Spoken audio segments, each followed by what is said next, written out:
¿Cuál es el origen del movimiento antivacunas? ¿Por qué el miedo y las narrativas emocionales suelen ser más convincentes para la opinión pública que el consenso científico?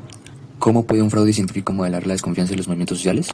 Nos podemos hacer preguntas como estas después de reflexionar y estudiar el caso del médico Andrew Wakefield. Desde la postura científica y médica, que fue basada en estudios que demostraron que no existe ninguna relación entre la vacuna triple viral y el autismo, concluyendo además que la investigación original fue un fraude. La mayor debilidad que tuvo fue la comunicación, debido al tiempo que exige investigar y el lenguaje complejo que se utiliza para explicar este fraude. Por otro lado, la desconfianza hacia las instituciones que se generó en las personas por las respuestas poco accesibles y demoradas. La difusión de narrativas emocionales o testimonios personales que vienen la idea de las vacunas causan daños al desarrollo infantil. Esto generó movimientos resistentes hacia las aplicaciones de las vacunas. El médico británico Andrew Wakefield publicó en la revista médica The Lancet una investigación en la que estudiaba a 12 jóvenes y aseguró que hay una relación entre el autismo, las enfermedades gastrointestinales y la vacuna de la triple viral. Aunque la comunidad científica desacreditó inmediatamente dicha investigación a causa de la reducida muestra que este había utilizado, la investigación tuvo mucho impacto en nuestra sociedad. Los 10 años posteriores a su investigación, en Reino Unido, la tasa de vacunación bajó del 92 al 85%, lo que provocó inevitablemente un aumento en los casos de sarampión, rubiola y páperas. De una campaña de vacunación masiva en Reino Unido, durante los 80s y los 90s, los casos de sarampión disminuyeron, reportando en 1998 56 casos en el país, pero tiempo después se reportaron brotes y un gran aumento en el número de casos. También el movimiento antivacunas cogió fuerza en los Estados Unidos, lo que generó un aumento significativo en una enfermedad que ya se creía erradicada. Pasó de alrededor de 100 casos confirmados de sarampión en 1998 a picos de hasta 2.288 casos confirmados en 2025. A pesar de que se le haya retirado la licencia a Andrew por actuar de manera deshonesta e irresponsable, que 10 de los coautores del artículo se hayan retirado, la revista Lancet haya pedido disculpas y desacreditado el artículo que se publicó y que se haya descubierto prácticas fraudulentas e intereses personales detrás de la investigación, el peso que el estudio ha tenido en nuestra sociedad actual ha sido innegable. En 2011 se encontró que Wakefield, antes de la publicación del artículo, ya tenía en mente una serie de negocios para beneficiarse por el miedo y la incertidumbre que había desencadenado. Dentro de esto se encontraba la creación de nuevas vacunas que reemplazaran a la triple viral y un kit de diagnóstico de enterocolitis autística, una enfermedad inexistente que supuestamente causaban las vacunas. Únicamente con la venta de los kits en Estados Unidos y el Reino Unido, el doctor esperaba ganar más de 43 millones de dólares, lo que solamente se hubiera logrado si socavaba la confianza en esta vacuna. Además, el abogado Richard Barr, el cual quería poner una demanda a los fabricantes de vacunas, con ayuda del grupo HABS, el cual es un colectivo de padres que afirman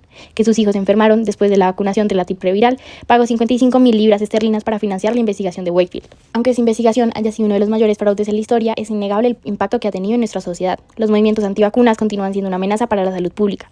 En 2019, la OMS declaró a los antivacunas como una de las 10 más grandes amenazas para la humanidad, ya que no vacunarse no solo afecta a la persona que toma la decisión, sino a todos los que lo rodean. Las vacunas son de los más grandes avances para la medicina, ya que ayudan a erradicar enfermedades que se han matado a miles de personas. Sin embargo, cientos de comunidades siguen absteniéndose a recibir vacunas a causa de incredulidad desinformada. Que ya hayan pasado más de 15 años desde que se destapó todo el fraude de Andrew Wakefield, sus ideas siguen moviendo colectivos que impactan a toda la sociedad. En pandemia, después de que se haya logrado la creación de vacunas que ayudan a erradicar un virus que mató a millones de personas y azotó a todo el planeta, muchos colectivos antivacunas se negaron a vacunarse y salieron a protestar a las calles en contra de las medidas que exigían las vacunas. Gracias a las redes sociales, los grupos antivacunas tuvieron una amplia plataforma para compartir desinformación alrededor de la vacuna del COVID-19, lo que dificultó su control y perjudicó el impacto de este virus. Dentro de su discurso, la idea de que la vacunación causa autismo es utilizada de forma frecuente como un argumento, aunque está bien documentado que no existe ninguna relación entre estas dos variables. Unas evitan entre 3.5 a 5 millones de muertes al año y han erradicado enfermedades que han matado a miles de millones de personas durante la historia de nuestra humanidad. Sin embargo, este discurso tiene en la actualidad mucha fuerza, gracias a la participación de personas con mucha visibilidad, como lo son el actual presidente de los Estados Unidos, el cual cree que las vacunas causan autismo,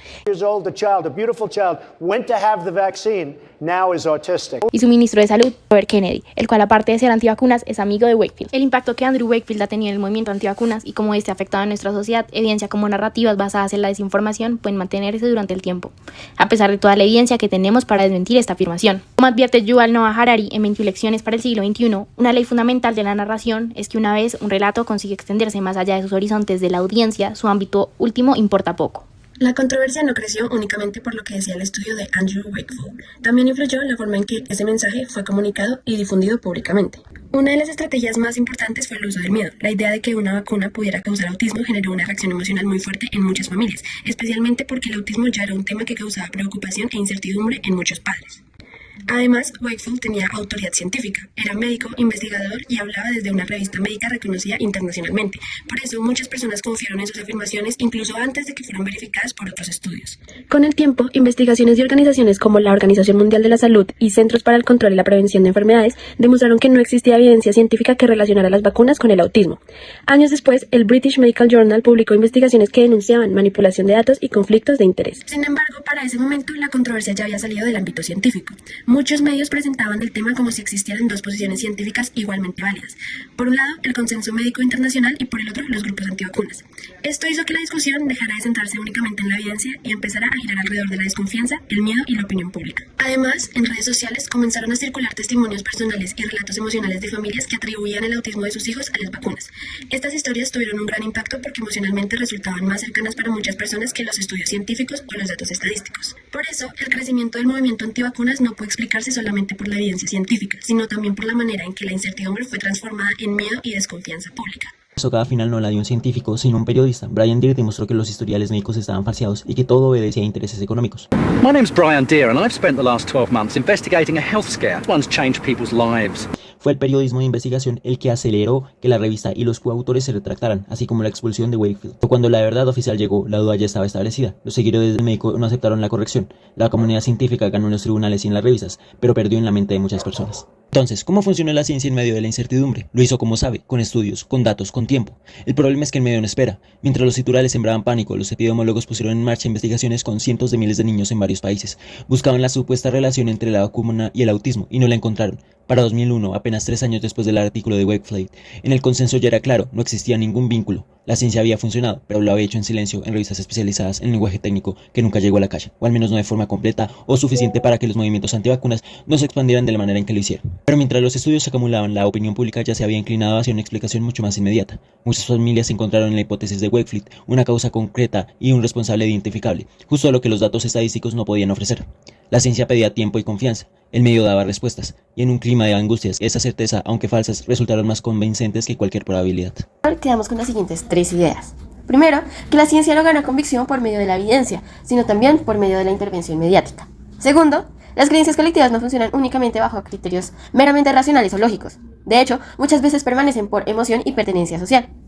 Y tercero, tener razón científicamente no garantiza convicción en la sociedad. Realmente, podemos concluir que la desinformación, cuando se combina con miedo, poder y difusión mediática, puede transformar profundamente la percepción pública y poner en tensión la relación entre la verdad, la ciencia y la sociedad. Ahora, esta lucha contemporánea no ocurre únicamente entre la verdad y la mentira, sino en diferentes formas de construir sentido y manipular la información y la sociedad. La ciencia produce evidencia y hechos. Sin embargo, las emociones y las narrativas modelan aquello que las personas deciden creer. Por lo anterior, es fundamental combatir la desinformación, pero no solo por medio de las evidencias o los datos, sino también por medio de la reconstrucción social, la confianza pública y la capacidad crítica de la sociedad.